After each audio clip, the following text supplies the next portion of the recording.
Many viewers are excited about Joseph, or Stampy. What should we call you?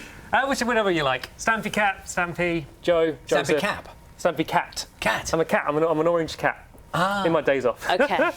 Simon Lumb is a human being and he's a games developer at the BBC. Good to have you both with us. Are you surprised at how popular you've become? Of course, especially as it was never a business plan of mine. I did it as a hobby for years without any thought whatsoever of doing it as a job. It was only when it started to become popular where I saw there was an opportunity here. Can you just explain the bare bones, the essentials of what's happening here? Because a lot of people know Minecraft, the game. Yeah. So what do you do that means people want to watch you doing it? I guess I just make everything just a bit bigger and brighter than it normally is. I come up with stories within the game. I give people lots of ideas for things that they can play with their friends, and I just talk about the things that the children are interested in. So you are the voice of the game. So when we're talking about the YouTube, the clips you put on YouTube, they're not seeing you. They're watching you playing the game and hearing your voice. Yeah, they hear my commentary, then they see the game footage. I'm never that. As I said, I'm the cat, basically, essentially, to them. They never see my face. They never see the real me. I am Stampy Cat in the videos. Simon, why do we need Joseph?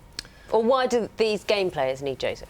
So, Minecraft's a community game. When it first came out, it was released early, and there wasn't really any way of instructions, and there still really aren't very many instructions. So, it grew up around the community, and the community did new and interesting things with it. And what Joseph does is it helps new players ground themselves in the world and see all of the possibilities.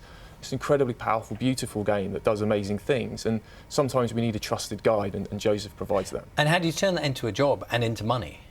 It's all through advertising revenues. There's a short advert at the beginning of the video. You get a cut of that ad revenue, and that's simply all there is to it. There's no business knowledge needed at all. It's all about, all I do is just make the videos and upload them to YouTube. And how many people see it regularly at the moment, what you put out? It's about 160 million a month at the moment.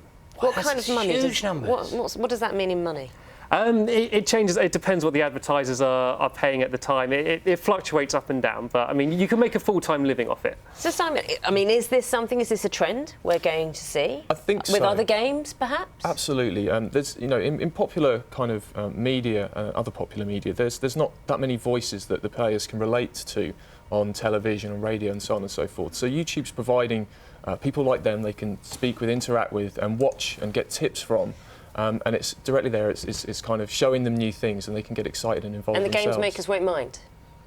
No, absolutely not. Minecraft grew up as a community game. There's lots more of these early access games that are released before they're finished to the public and asking for feedback. And that community involvement shapes the game, provides the advertising, and spreads word of mouth. I'm curious whether we can make this work here. So running up here is a bit of the game, Minecraft. Can you do what you do? Yes. And just for us now, give us kind of live. Okay, it's going to be hard to not control. 3, 2, 1, go. Okay, and I'm going to go and try and get some good loot. We're playing a round of Hunger Games, and all this is we need to try and be the last person alive. So I'm going to try and jump over these blocks, and I remember failing a few times here. So I'm going to go back up, and I'm going to see if I can jump across and onto the purple one. Can I make it? Yeah, there we go. The yellow one, here we go, and up. Right, let's see if I can get all the way to the end. I don't think I can normally do this. I'm normally really bad at parkour. Oh, no, I've fallen in again. You know, so many of our viewers are going to be so pleased. We had Sarah Crook email us and say her children have never shown much interest in breakfast. You will when you're a bit older, perhaps.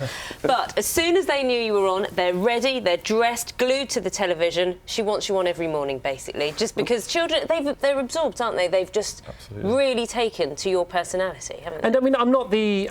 I think I'm slightly unique in terms of how focused towards kids I am, but I'm not the only person doing this. There is a huge community, possibly bigger than any other community on YouTube, playing Minecraft, as well as loads of other games as well. I'm not a unique case by any stretch of the imagination. Oh, the first one. That should be part of the business plan. Well, no, I mean, in some ways, I mean, I do things differently, but I'm not a pioneer in that sense, in terms of I was inspired by people doing this before me. I've just done my own twist on it. It could happen again. OK. Has anyone built the BBC Breakfast Studio on Minecraft? Well, we hope so. We were actually trying to find it. The chances are, if it exists in real life, someone's made it in Minecraft. That's normally the way it goes. Oh, well, perhaps. Thank you very much. Perhaps if you're a fan of the game and you could perhaps create the breakfast studio. Once it's complete, send us a picture. We'll show some of them on our Facebook page, even on the programme, perhaps.